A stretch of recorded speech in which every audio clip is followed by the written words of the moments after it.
Bonjour, c'est Perrine de Graphibule et voici un nouveau tuto pour dessiner les lignes principales d'un chat, d'une autre photo de chat, donc debout et en train de marcher et de faire un peu son crâneur. Donc cette photo m'a beaucoup plu, je voulais reproduire l'attitude, le comportement, l'expression et les poils de ce chat parce qu'il a les poils longs.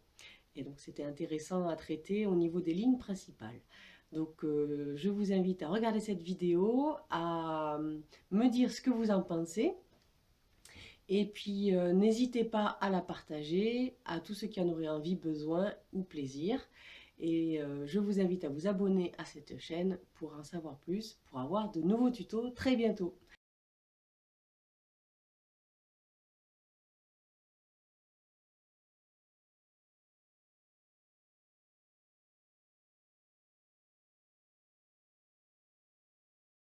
Alors, ce qui m'amusait le plus, c'est la queue un peu en l'air comme ça. Donc, et puis le fait qu'il y ait plein de poils. Donc, en fait, il y a une grosse partie du dessin qui sera quasiment pas symbolisée au niveau du contour, puisqu'il n'y a que des poils.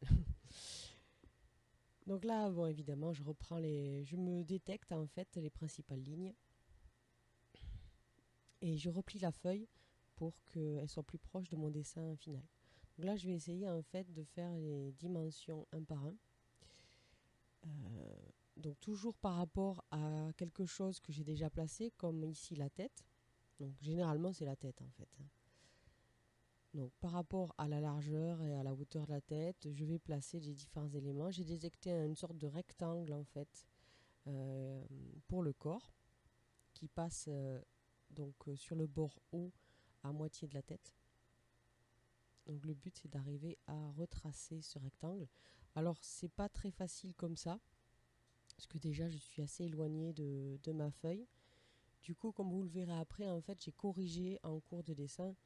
Euh, on n'est pas tenu quand on fait un dessin à le faire de façon exacte dès les premiers coups. C'est pour ça qu'on dessine vraiment avec un crayon très léger et il faut vraiment pas avoir peur à corriger ce qu'on a déjà fait. Le dessin, c'est avant tout faire et refaire, donc c'est comme ça aussi qu'on éduque sa main et c'est comme ça aussi qu'on éduque son œil à analyser une image. Voilà.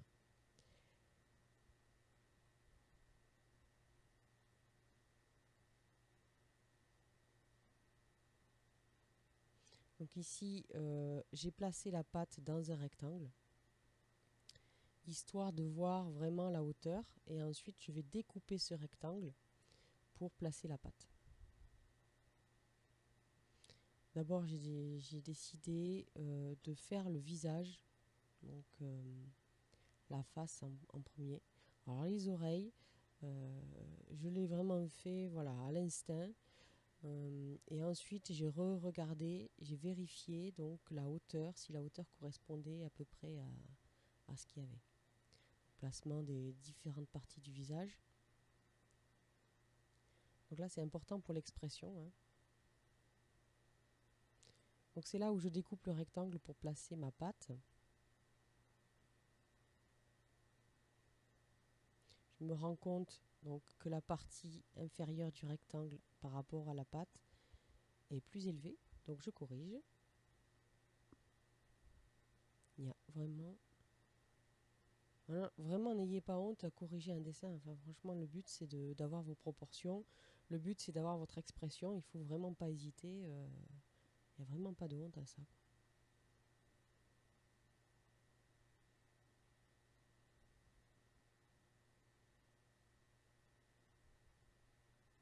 Donc là, sur la vidéo, la caméra étant penchée, on voit pas bien les proportions de ce que je suis en train de dessiner.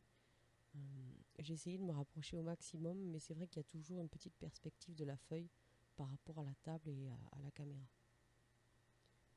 Donc là, le but, c'est vraiment de regarder surtout les techniques. Vous voyez, j'ai placé le petit triangle avant le grand, à droite, pour justement placer l'autre patte, la courbe de l'autre patte. Donc ici, je place la patte arrière, ou plutôt la hauteur de la patte arrière. Et lorsque j'ai placé l'autre patte arrière, je me rends compte que l'écart est vraiment trop important. Et donc je corrige pareil par rapport à ce que je connais déjà. J'ai vérifié et en fait je me suis rendu compte que j'étais peut-être pas assez réveillée. et du coup la largeur était vraiment moindre.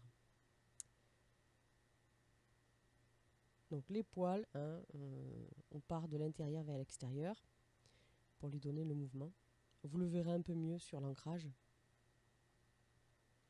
Et là, je vérifie mes proportions, si tout est bon, si au niveau de mes courbes, je suis à peu près raccord.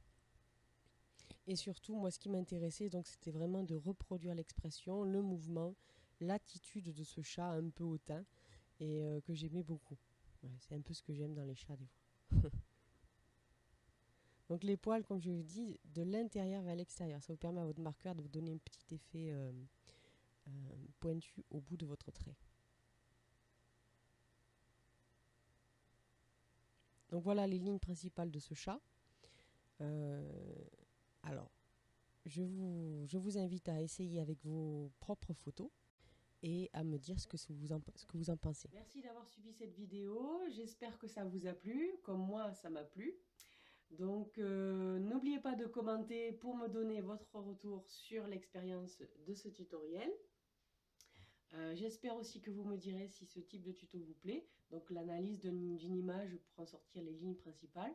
Si vous souhaitez d'autres sujets, si vous avez des idées ou des choses que vous aimeriez traiter, n'hésitez pas donc à me le mettre en commentaire. Et vous êtes libre de partager cette vidéo à tous ceux qui en auraient envie, besoin ou tout simplement plaisir. Et puis abonnez-vous à cette chaîne et profitez des prochains tutos. À bientôt!